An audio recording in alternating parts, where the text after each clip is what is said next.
From bouncing around between the idea of being R-rated or family-friendly to straight up not realizing what a good video game adaptation needs to be, here's the real reason why Mortal Kombat movies will never succeed. After all, the franchise is not exactly built for the screen anyway. 伟大的勇士，安瑟西，安祖，我终于等到了这一天。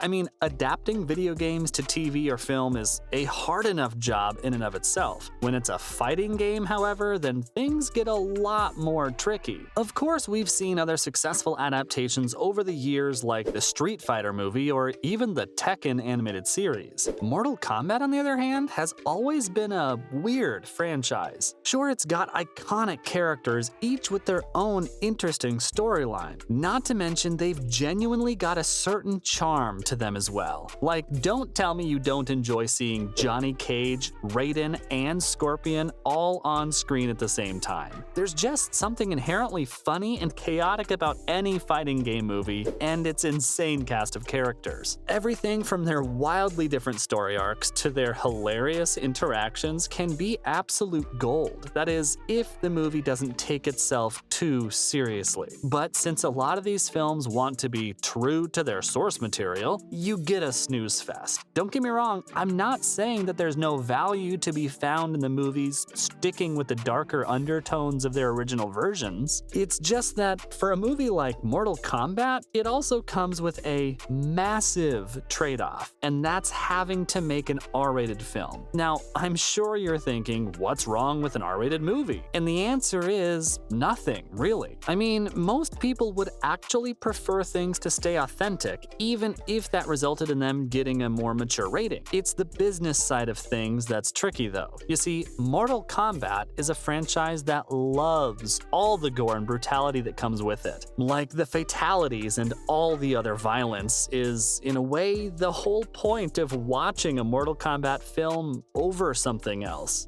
But adding those things also results in a significant reduction in the target audience. After all, the only people who can even access the movie are gonna be 18+ folks who want to watch the violent stuff. Honestly, it's a really difficult trade-off because on one hand, you're making your fans happy by staying true to the original game. At the same time, you are alienating a large proportion of the audience by not making it family-friendly. Oh, and of course, we all know what happens when your movie isn't accessible to a lot of people. You lose a bunch of money. And that, folks, is arguably why the Mortal Kombat movies will never succeed. They could have the greatest storyline in existence, and that'd still not be enough to attract enough people to make it successful. Now, I'm not saying that R-rated or NC-17 rated movies are always destined to fail. I mean, there are plenty of examples out there like, say, Deadpool, Joker, or even John Wick. The issue here has more to do with Mortal Kombat as an IP, which doesn't have nearly as much weight behind it as the movies I've just mentioned. Obviously, the video game franchise is incredibly popular, and I truly believe it could be translated into a successful film if marketed correctly.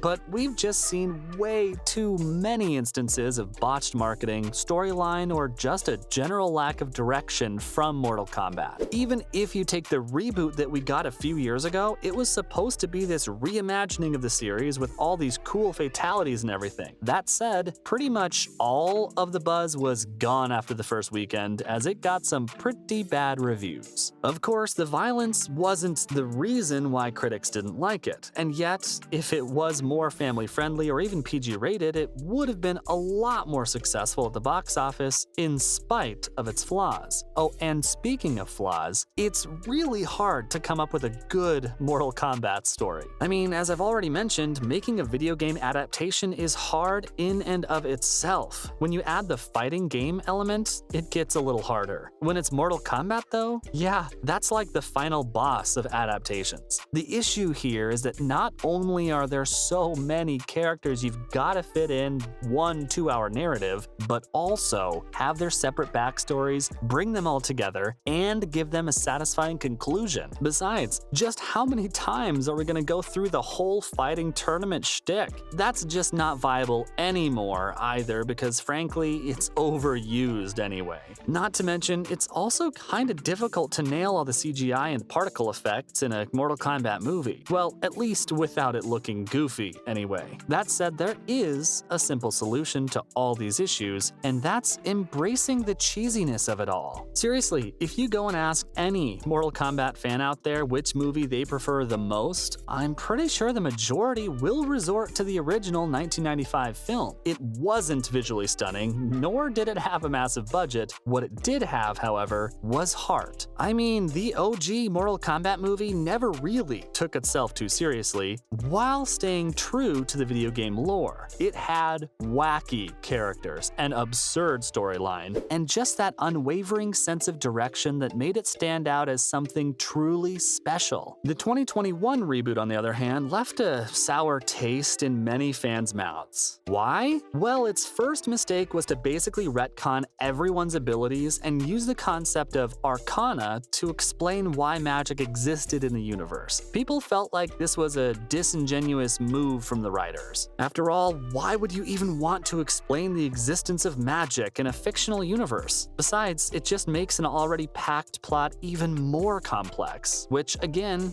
has been a major issue for most Mortal Kombat films in the past. Of course, there's also another route like Annihilation, which is to be so bad that you're almost good. You know, kinda like the OG Super Mario Bros. Movie. With that said, the movie business has changed over the past few years, and you don't necessarily have to follow old marketing tropes to be successful. So if there's one way that you could potentially get something decent out of a Mortal Kombat film, it's doubling down on the violence. Now, I've already talked about how this significantly shrinks the audience that's gonna watch your movie. But remember, even the 2021 Mortal Kombat film was holding back with its fatalities. Because, well, R-rated movies need to be at least watchable. What if you went all the way and made it just as brutal as a video game, though? I mean, it's never been tried before, so no one really knows how successful it'd be either. Sure, without a good accompanying story and all that, it'd bomb at the box office. People often forget, however, that the box office isn't the only barometer of success for movies anymore. These movies also come to streaming services now, and I'm sure fans would absolutely love a Mortal Kombat film that's authentic. Of course, NC-17 movies aren't known for making much money, but with the fan base that this franchise has, yeah, it'll at least break even within the first few months. The real kicker, though, is gonna be the longevity of it all, because once it's on a streaming service, people are gonna watch it years down the line, too. And maybe that's the best a series like this could ever hope to be. On that note, this has been the real reason the Mortal Kombat movies will